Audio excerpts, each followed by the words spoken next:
नमस्कार, मेरा नाम डॉक्टर रेखा श्रीवास्तव है।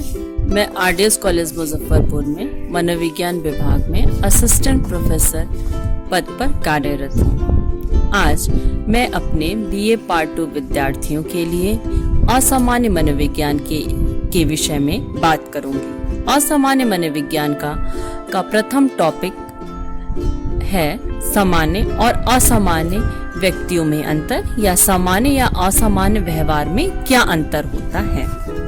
सामान्य व्यवहार और असामान्य व्यवहार में अंतर जानने से पहले हमें सामान्य व्यवहार और असामान्य व्यवहार को परिभाषित करना पड़ेगा या उसका अर्थ जानना पड़ेगा।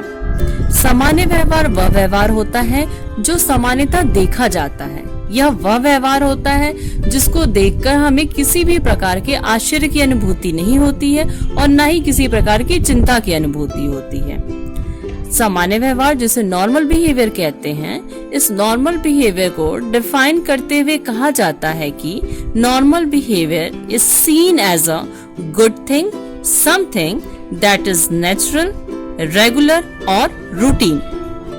अर्थात सामान्य व्यवहार जो कि नेचुरल होता है, स्वाभाविक होता है, और ज्यादातर लोगों के व्यवहार में ये बातें देखी जाती हैं। जहां तक असामान्य व्यवहार के बारे में पता होना चाहिए आप लोगों को, असामान्य व्यवहार वह व्यवहार होता है जो सामान्य से हटा हुआ होता है। असामान्य व्यवहार वह होता है जो नियमित नहीं होता है। असामान्य व्यवहार को परिभाषित करते हुए कहा जाता है कि यह वह व्यवहार है जो कि साधारणतः अनोखा होता है, असाधारण होता है और पृथक होता है। एबनॉर्मल वर्ड को डिफाइन करते हुए कहा जाता है कि abnormal behaviour is any kind of activity that a person see as bad behaviour और something that is not common. It can be defined as a birth deficit to a mental illness. ये बात हुई normal behaviour क्या होता है और abnormal behaviour क्या होता है। अब हम इस बारे में बात करेंगे कि ऐसी कौन कौन सी कसौटियां हैं जिसके आधार पे हम असामान्य व्यवहार को निर्धारित कर सकते हैं, असामान्य व्यवहार का पता लगा सकते हैं। उन कसौटियों में पहली कसौटी है सांख्यिकी बारंबारता, जिसको हम स्टैटिस्टिकल फ्रीक्वेंसी कहते हैं। इस कसौटी के अनुसार वे व्यवहार असामान्य होते हैं जो सांख्यिकी औसत से विचलित होते हैं या डाइवर्टेड होते हैं।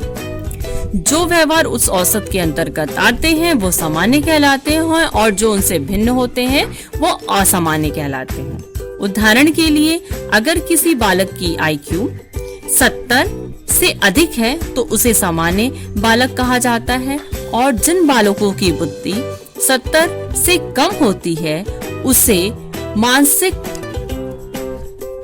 या मेंटल रिटार्डेड चाइल्ड की कैटेगरी में रखा जाता है। दूसरी क्राइटेरिया जिसके बेसिस पे हम असामान्य व्यवहार का पता लगाते हैं वह है नॉर्म्स वायलेशन, या जिसको हम मानक अतिक्रमण कहते हैं। जैसा हम जानते हैं कि हर एक व्यक्ति समाज में रहता है, इस समाज का अपना मानक होता है और यह मानक उसे बताता है कि उसे क्या करना चाहिए और क्या नहीं करना चाहिए।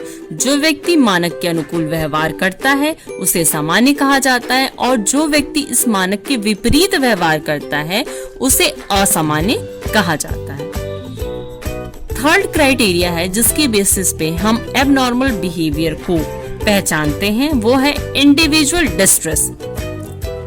इंडिविजुअल डिस्ट्रेस को, जिसको हम व्यक्तिगत व्यथा कहते हैं, अर्थात यदि व्यक्ति का व्यवहार ऐसा है जिससे उसमें अधिक तकलीफ तथा यातना उत्पन्न होती है तो उसे असामान्य व्यवहार कहा जाता है। चिंता, विषाद से ग्रस्त व्यक्तियों को अधिक यातना सहनी पड़ती है, अतः इनके व्यवहार को इस कसौटी के अनुसार असामान्य व्यवहार कहा जाता है।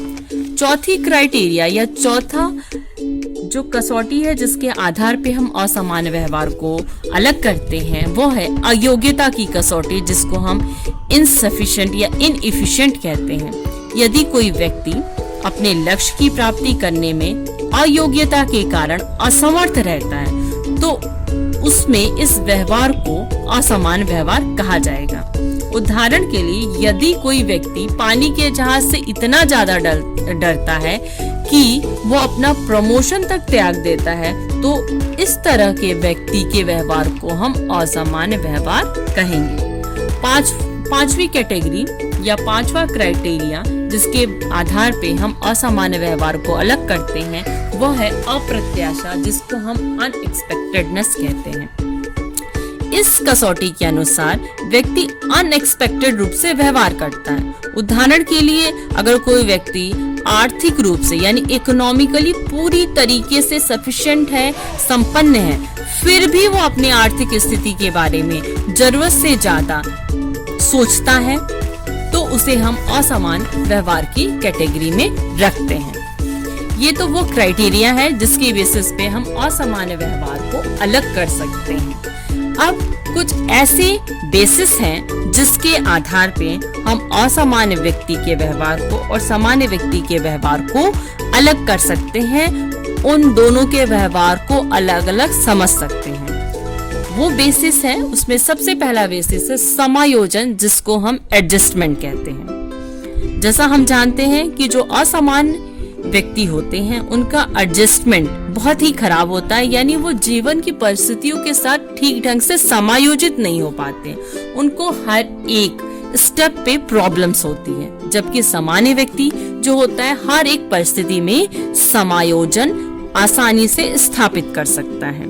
दूसरा क्राइटेरिया या दूसरा बेसिस है जिसके आधार पे हम असामान्य व्यवहार और सामान्य व्यवहार में अंतर देखेंगे, वो है मानसिक संतुलन, जिसको मेंटल बैलेंस कहते हैं। जो असामान्य व्यक्ति होते हैं उसमें इस मानसिक संतुलन का अभाव होता है, अर्थात वो अपने विचारों को ठीक ढंग से प्रदर्शित नहीं कर पाते हैं। जबकि जो सामान्य व्यक्ति होता है वो अपने मानसिक स्थिति, अपने विचार को और भावों को आसानी से प्रकट कर सकता है, प्रदर्शित कर सकता है।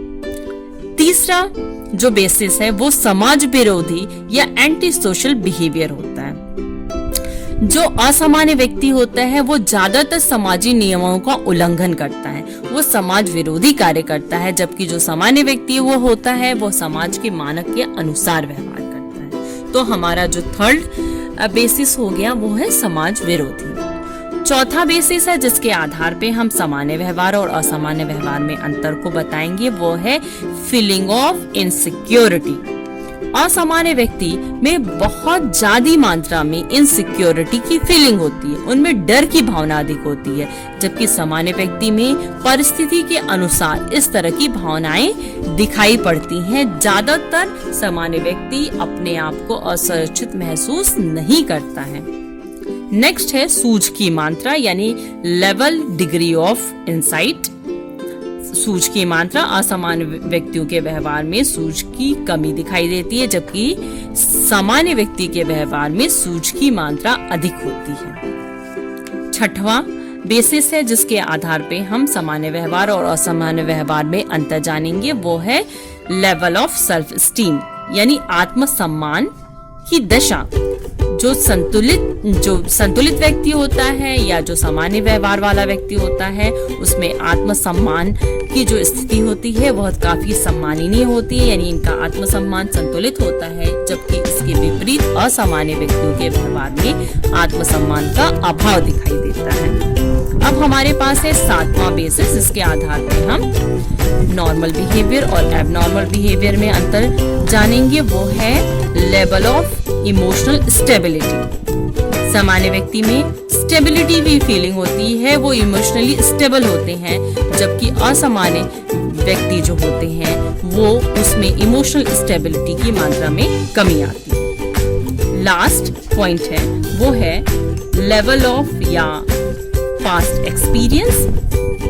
जो सामान्य व्यक्ति होते हैं वो पास्ट एक्सपीरियंस यानी पूर्व अनुभव का लाभ लेते हैं, अपने पूर्व अनुभव के आधार पर ही कोई डिसीजन लेते हैं, जबकि असामान्य व्यक्तियों के व्यवहार में इस तरह की कमी दिखाई देती है। यह हो गया आपके सामान्य व्यवहार और असामान्य व्यवहार में अंतर। इस टॉपिक से रिलेटेड अगर आपके मन में कोई प्रश्न है तो वो आप पूछ सकते हैं। धन्यवाद।